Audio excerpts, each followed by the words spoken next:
என்றும் நான் செல்ல மாட்டேன். அன்பான சொந்த பந்தங்களே, my beloved relatives, நீங்கள் நிறைய பேரை நம்பி வெட்கமடைந்திருக்கீங்களா? are you being put into shame by believing everyone? நிறைய உறவுகளை நம்பி ஏமாந்திருக்கிறீங்களா? Are you put into shame by believing your relatives? உங்களை அதிகமாக நேசிக்கிறேன்னு சொல்லிட்டு கைவிட்டு போயிட்டாங்களா? Did they leave you by saying I love you very much? கடைசி வரைக்கும் கூடவே இருப்பேன்னு சொன்னாங்களா? Have they said till last I'll be with you? உங்களை தவிர நான் வேற எங்கேயும் போக மாட்டேன்னு சொன்னாங்களா?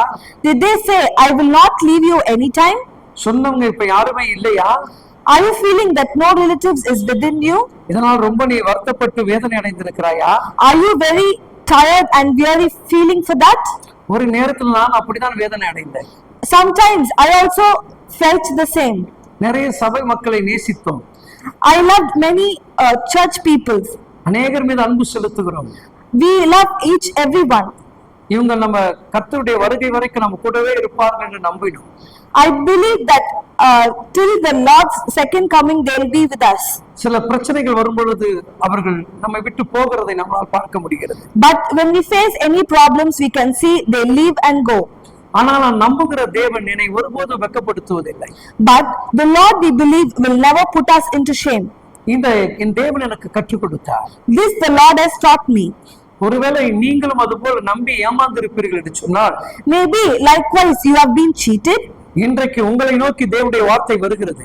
Today the Lord's word is coming to you. சங்கீதம் 71:1 இவ்விதமாக சொல்லுகிறது. Psalm chapter 71 verse 1 says, கர்த்தாவே உம்மை நம்பி இருக்கிறேன், நான் ஒருபோதும் வெட்கம் அடையாதபடி செய்யும். In you, O Lord, do I take refuge, let me never be put to shame. கர்த்தரை நம்புகிறவர்கள் வெட்கம் அடைவதில்லை. The people who believe in the Lord is never put into shame. இன்றைக்கு நீ இயேசு கிறிஸ்துவை மட்டும் நம்பு. Today you believe only our Lord Jesus Christ. இவரை மட்டுமே சார்ந்திரு. Please be dependent on the Lord. Sister, நீங்கள் நம்பிக்கையோடு காத்திருங்க. Please be in faith. யாரையும் நம்பாதீங்க. Please do not believe anyone. நான் ஏமாற்றதை போல நீங்கள் ஏமாந்துடாதீங்க. Please do not be cheated like me. நான் நம்பிக்கை இழந்ததை போல நீங்க நம்பிக்கை இழந்துடாதீங்க. Please do not lose belief likewise I do.